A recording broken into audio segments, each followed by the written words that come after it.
Hello guys, आपका स्वागत है हमारे जेके स्टडी स्टफ में। आज की वीडियो में बात करने आ रहे हैं ड्यू कॉलेज के ऐसे स्टूडेंट जो सोल रेगुलर या फिर एनसीएस से बिलोंग करते हैं और साथ ही साथ वो अभी 6th सेमेस्टर में उनके पास जो कोर्स है वो है बीए पॉलिटिकल साइंस ऑनर्स।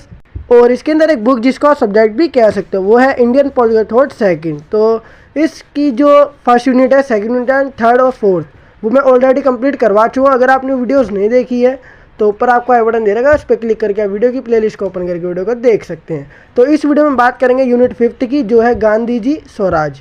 तो गांधी जी के द्वारा एक पुस्तक लिखी गई थी जिसका नाम था हिंद स्वराज। तो उसके बारे में ओवरऑल इन्फॉर्मेशन हम इस वीडियो में कलेक्ट करेंगे।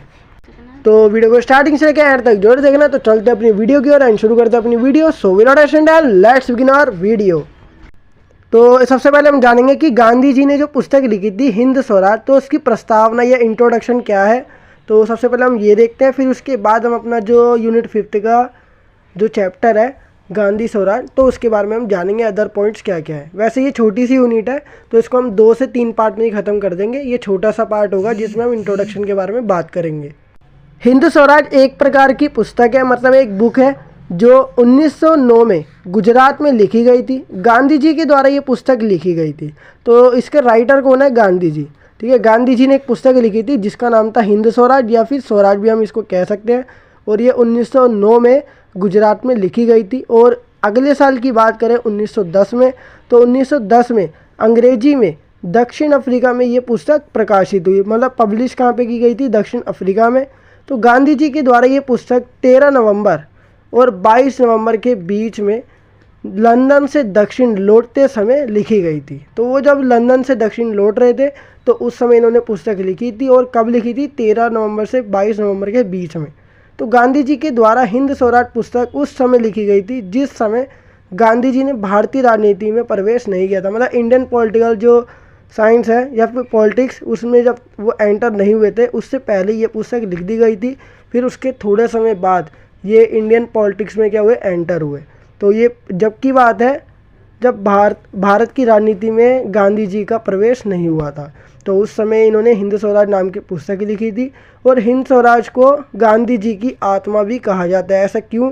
क्योंकि इसमें गांधी जी के बारे में ओवरऑल इन्फॉर्मेशन, वो क्या क्या सोचते थे उसके बारे में बताया गया है। और ऐसा कहा जाता है कि आज देश, हमारा जो भारत देश है, जिन समस्याओं से जूझ रहा है उनका समाधान हिंद स्वराज में मिल सकता है। मतलब देखो, जो गांधी जी ने एक पुस्तक लिखी थी जो हिंद स्वराज है, तो उसको गांधी जी की आत्मा भी कहा जाता है। पहली बात हमें ये याद रखनी है। और ये दूसरी इन्फॉर्मेशन ये थी कि इंडियन पॉलिटिक्स में एंटर होने से पहले उन्होंने ये पुस्तक लिखी थी।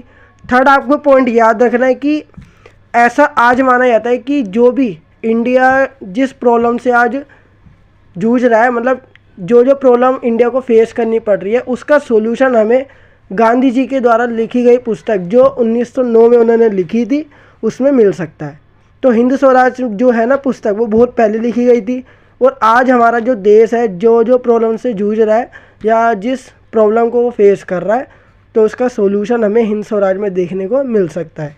गांधी जी की हिंद स्वराज 20 अध्यायों में विभाजित है। मतलब इसमें 20 क्या है? चैप्टर है, 20 चैप्टर है हिंद स्वराज की पुस्तक में, जो गांधी जी की सारी बातें हमें बता देते हैं। और गांधी जी के विचारों के बारे में, गांधी जी के दर्शन के बारे में और गांधी जी की सोच विचार जितनी भी चीज़ें हैं उसके बारे में। अब हम देखेंगे कि हिंद स्वराज में जो स्वराज है उसका मतलब क्या होता है। तो इसका जो कॉन्सेप्ट है वो बहुत बढ़िया है। तो इसी के नाम पर ना इन्होंने पूरी पुस्तक लिख डाली थी। तो देखते हैं स्वराज का मतलब क्या होता है। गांधी जी के स्वराज्य का अभिप्राय मतलब ब्रिटिश शासन से स्वतंत्रता के साथ ऐसे प्रजातांत्रिक शासन की स्थापना करना है जिसके अंदर सभी वर्ग और समुदायों को समान और उचित, मतलब सही और बराबर अवसरों के साथ शक्ति प्राप्त हो सके। इसका मतलब है कि स्वराज का मतलब ये होता है, जो हिंद स्वराज में जो स्वराज वर्ड है इसका मतलब होता है कि ब्रिटिश शासन, जैसे कि हम जानते हैं कि ब्रिटेन, हमारे जो इंडिया के अंदर जो कॉन्स्टिट्यूशन बनाया गया है, संविधान बनाया गया है, उसमें अधिकतर राइट्स हमारे कहाँ से लिए गए हैं? ब्रिटेन से या फिर इंग्लैंड से। ब्रिटेन को इंग्लैंड के नाम से भी जाना जाता है। ठीक है, तो जब अगर मैं बात करूँ हिस्ट्री में, तो एंशिएंट टाइम में क्या था कि ब्रिटेन या फिर इंग्लैंड, इसने अधिकतर देशों पे राज कर रखा था। दुनिया के जितने भी देश है, ठीक है, 192 या 195 अप्रोक्स अपने कंट्री वर्ल्ड में, तो इनमें से 100 से ज़्यादा कंट्री पर ना ब्रिटेन ने या फिर इंग्लैंड ने राज कर रखा है। तो ब्रिटिश शासन से स्वतंत्रता के साथ, ब्रिटिश शासन से अगर आज़ादी चाहिए उसके साथ ऐसे प्रजातांत्रिक शासन की स्थापना करना, ऐसा शासन बनाना जिसके अंदर सभी लोग क्या हो, बराबर माने जाए और उचित अवसर सबको दिया जाए। ये वाली पावर सबके पास होनी चाहिए। मतलब सबको चांस मिलना चाहिए कोई काम करने का या फिर कहीं जाने का। जो चांस मेल को दिया जा रहा है वो चांस फीमेल को भी दिया जाना चाहिए। गांधी जी के अनुसार स्वराज का अर्थ आत्मशासन था। मतलब गांधी जी हिंद स्वराज के अंदर जो उन्होंने स्वराज वर्ड लिया है उसका मतलब था आत्मशासन, मतलब खुद से हमें शासन करना चाहिए, किसी और पे डिपेंड नहीं होना चाहिए। तो इनके अकॉर्डिंग यही स्वराज का मतलब था। सो गाइस ये थी हमारी आज की वीडियो। आई होप गाइस आपको वीडियो जरूर पसंद होगी। अगर आपको वीडियो पसंद आई तो वीडियो को लाइक शेयर कमेंट करना बिल्कुल ना भूलिए।